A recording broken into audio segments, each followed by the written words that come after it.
If you followed the news related to Lord of the Rings over the last 2 years, you would know that the next few years are set to be a busy time for the franchise, for better or worse. Season 3 of The Rings of Power has wrapped up filming, and although a release date hasn't been announced, there's a good chance it will be later this year.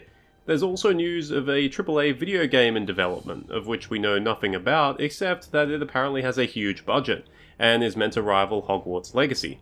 And then, there's The Hunt for Gollum. The Hunt for Gollum, by New Line Cinema and directed by Andy Serkis, is the next major Lord of the Rings film, slated to be released in December. While there is some promising news, it's set to be filmed in those islands east of Australia, and it is meant to have a lot of hands who worked on the original trilogy returning, it has been received with a lot of skepticism. This is mostly because of what the film is meant to cover, The Hunt for Gollum, which is basically just a few paragraphs and isn't exactly an epic tale. And as we know from the failed Gollum game, that character, while iconic, doesn't really sell. A common response amongst the fanbase has been, why? Why are they doing a film about the hunt for Gollum when the Legendarium is so massive and has so many other better stories to tell? To a lot of people, it feels like Lord of the Rings is beginning to embark on the same journey as Star Wars, bringing back the same characters to milk them for all they are worth and refusing to explore the greater timeline. After all, The Hunt for Gollum takes place only a year before the main part of The Lord of the Rings. It's basically Rogue One, just without the interesting premise. But another common problem is that when people say what Lord of the Rings movie should be made, they bring up the three great tales of the First Age, Beren and Luthien, The Children of Hurin, and The Fall of Gondolin. While it's true that these three stories would be perfectly adaptable into films, and to be honest, you could probably turn Beren and Luthien and the Children of Hurin into multiple films, there is one huge insurmountable issue. And that's that these three tales are off limits because the Tolkien estate never sold anything other than The Lord of the Rings and The Hobbit. This means that most of the stuff in the First Age can't be adapted, including these three stories. That said, there's still a ton of available lore from the appendices of The Lord of the Rings, mostly involving the Third Age, and at least the major events of the Second Age. While none of this stuff offers as much help as the great tales from the First Age, some of the events have just as much, if not more lore than The Hunt for Gollum, and more importantly, they're far grander in size and scope. So in this video, I want to talk about some of the events or stories that you could make a movie or a TV series about. The first story is the Kinstrife Civil War in Gondor, which occurs between 1435 and 1447, over 1500 years before the War of the Ring. This war sees Eldacar, the King of Gondor, lose his throne to Castamir the Usurper, his cousin, who rises in rebellion against Eldacar due to his mixed race and because he wants the supremacy of the Navy. Eldacar is forced into exile, his son Ornandil is executed, Osgiliath is sacked, and Castamir ends up being a massive tyrant. Eventually, Eldacar returns at the head of an army, defeats and kills Castamir, and retakes his kingdom, although not without Castamir's supporters fleeing and becoming the Corsairs of Umbar. I think this would work best as a TV series or perhaps 2 films. I think it would be a great story to adapt. The events are established, as are several of the characters, but there's still room for plenty of creativity. You have familiar places in Minas Tirith and Osgiliath, you have political intrigue between different factions. It's a fairly simple story, but it's grand in scale. You have a protagonist who is unjustly criticized and ends up being driven by revenge. You have a capable antagonist who is also an awful person, someone the audience wants to see get their comeuppance. The only downside is that there would be pretty much no familiar characters, unless you find a way to put Gandalf in the story. It's also very far removed from the events of the Lord of the Rings, and the state of the world is also extremely different. That could make things a little daunting to adapt. The second story, and personally my favourite of the lot, would be the Fall of Arnor. No surprises there.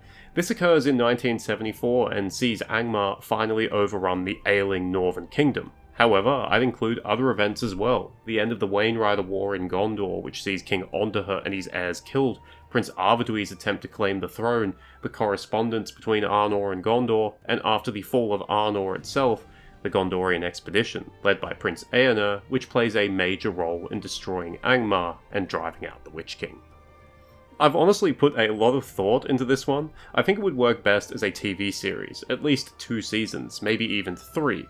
It would condense the timeline a little and follow the events in both Arnor and Gondor between 1944 to 1975. You could have multiple point of view characters, because there's a lot of characters to choose from. Ondahur, Artemir, Faramir, Pelennor, Eonil, Eonir, Minotaur, Firiel, Arafant, Arvedui, Aranarth, Malbeth, Círdan, Elrond, Glorfindel, the Witch King. You can even have Gandalf and even hobbits in there too, because hobbits would actually make sense in this one. There's also a lot of potential in the storylines. You have this overarching threat in the Wayne Riders and then in Angmar, but there's so much depth. Even before you have to start making things up entirely. You can have Eonil struggling to deal with his new role as Gondor's king. You can have him trying to cool down the fiery temper of his son, Eonir. You can have Arvedui's dismay at his claim being rejected, and him coming to terms with the fact that he will oversee the end of his kingdom. It would also just be full of great moments. If you love battles, there's plenty to choose from. The disaster at the Morannon, Eonil's ambush of the Haradrim, the Battle of the Camp, the Fall of Arnor, the Battle of Fornost. Besides the battles, you have incredibly consequential moments in the history of Middle-earth. Arvedui's rejected claim, his drowning in Forokel, and the confrontation between Eonir and the Witch King, and Glorfindel's legendary prophecy. I'm not sure if I can think of any real downsides, except that it would probably need a large budget if you wanted to do it justice. There's certainly a strong narrative, there's enough lore, there's plenty of characters, including familiar ones. There's also familiar places. If you'd like to know more about this idea, please let me know in the comments, and if you work for Hollywood or something, I'd love to screenwrite for you. Well, at least until the executives force me to ruin the story, but we'll cross that bridge when we get to it. The third idea is a story that actually already has a 19-minute long short film adaptation. It's called The Horn of Gondor, made in 2020 by a group of Czech creators. The story follows Boromir, the year is 2510. Gondor is about to be invaded by the Balgoth Easterlings, and Steward Cirion realizes that Gondor needs help. He dispatches messengers far into the north, through enemy territory, to ask for help from the Aethiod, an ancient ally of Gondor. Only one messenger succeeds, Boromir, and he brings an army of Aethiod, led by Eorl the Young, south to help Gondor. They arrive just in time to save the Gondorian army during the Battle of the Field of Celebrant, and as a reward, the Aethiod are gifted Rohan and become the Rohirrim. I think this one would work as a single film. It's not as grand as the other ideas, it has a simple story, and it wouldn't have many characters.